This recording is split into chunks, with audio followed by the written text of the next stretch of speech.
final seconds, and we are getting ready. It's all about getting these Champions Chess Tour points. First place gets 10 points. We heard it from Bortnik. It means a lot to these players because that is one of the ways they can qualify for the Esports World Cup. And Magnus currently in the lead. Let's see if he can get his third 10-pointer in a row. And we have actually started the round. We are ready for the first game. Magnus is playing against a Turkish FIDE master. Yes, and Yavuz, I'm going to call him. And Magnus starting with the black pieces this week. He is the second seed, just behind Hikaru Nakamura. That's on the chess.com ratings. We see that Magnus's opponent rated very high. This is the English opening. Very symmetrical so far. I'm expecting black to soon start copying what white has done, try to bring his knight out, maybe get castled. And it's what we call the symmetrical English. But already, Magnus not necessarily playing the expected moves. Queen in front of its bishop, and that has given white an advantage. Magnus definitely freestyling here. Normally, if he survives the opening, he becomes the favorite. So can his opponent try to apply some pressure before black completes development here? Yeah, and I've seen that we've had these voting sessions for what opening Magnus has to play, but sometimes he also just has to respond to what his opponent is doing. But I feel like the first couple of openings and this mood that Magnus apparently is in, it can lead to a lot of weird situations early on. It really can. And we've been doing those votes on social media. Normally it's for Magnus to choose his first move with white. That normally puts him in a creative, experimental mood. Here with black, he's taken the knight, giving up his beautiful fianchetto dark square bishop, but he's going to be arguing that white has doubled pawns later, and the eval bar saying much, much better for his opponent now. I'm going to ignore that temporarily. I think Magnus has got a plan in mind. He's going to push his pawn forward, fianchetto his remaining light squared bishop. He's going to bring his knight out. Still great light squared control for him. So I think for now, maybe Magnus playing something a bit dodgy, a bit suspicious, but he'll try and make it work. He's usually gotten away with it, though. Oh, and I'm so sad to see that Team Liquid has not given Magnus like a huge vase to drink from.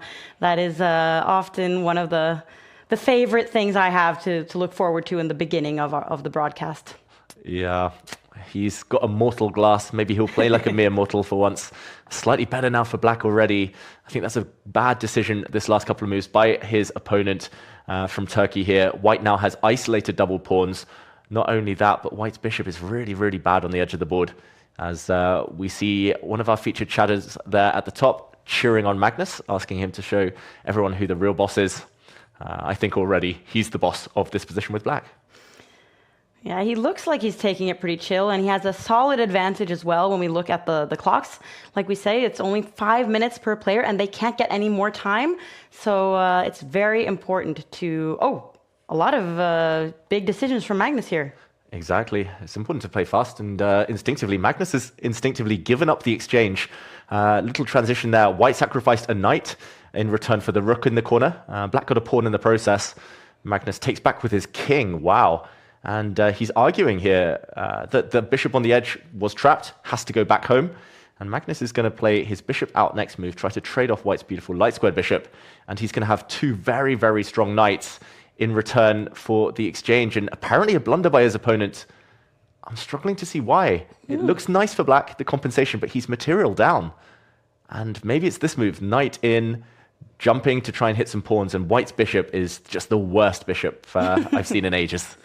And it looks like Magnus is quite comfortable with the situation. And he's developing his final pieces, while that bishop just looks like a pawn, really. And how is he even now going to defend his pieces?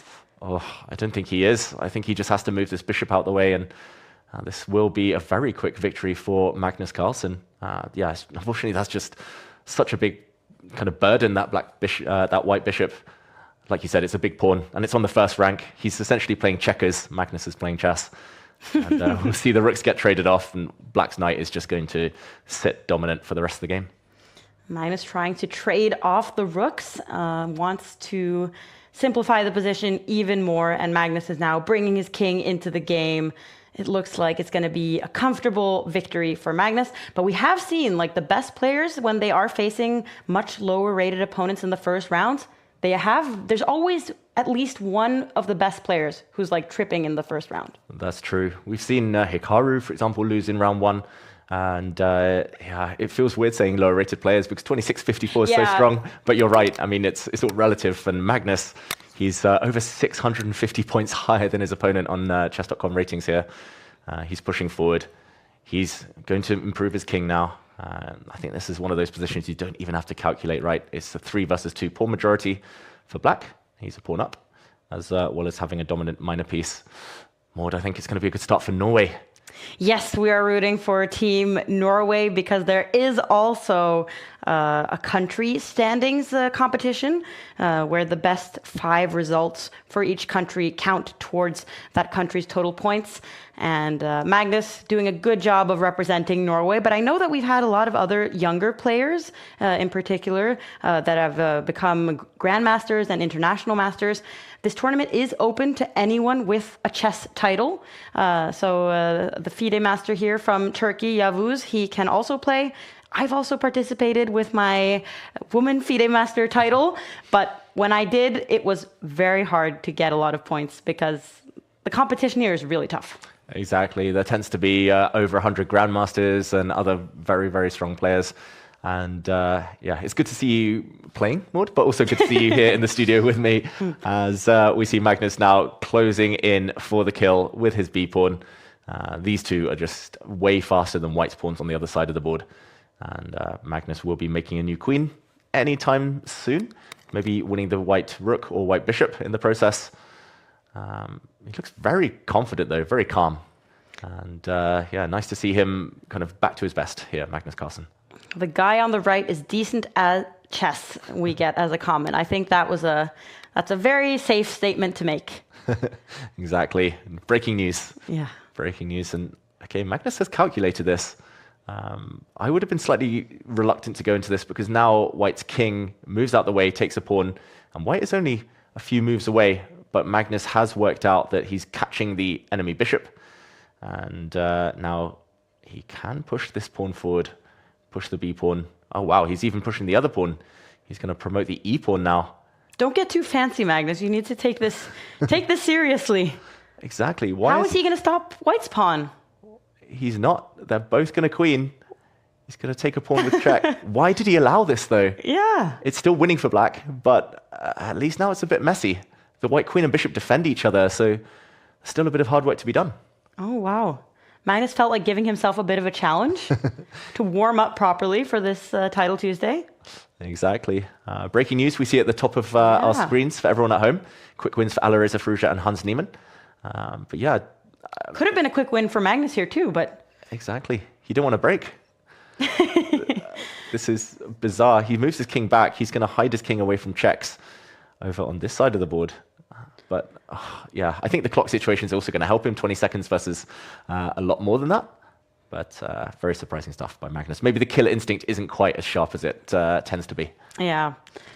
17 seconds now left for the Turkish FIDE master. And Magnus also now making threats to both the king and the bishop. He should win this game, but it was a bit longer than it may have needed to be. Yeah, and there we go. Mate in 11 according to the eval bar. Magnus stretching, flexing, pretty confident. His opponent plays for a stalemate trick. If Magnus had pre-moved with his pawn, this would be stalemate, but instead it's checkmate. Magnus takes the win.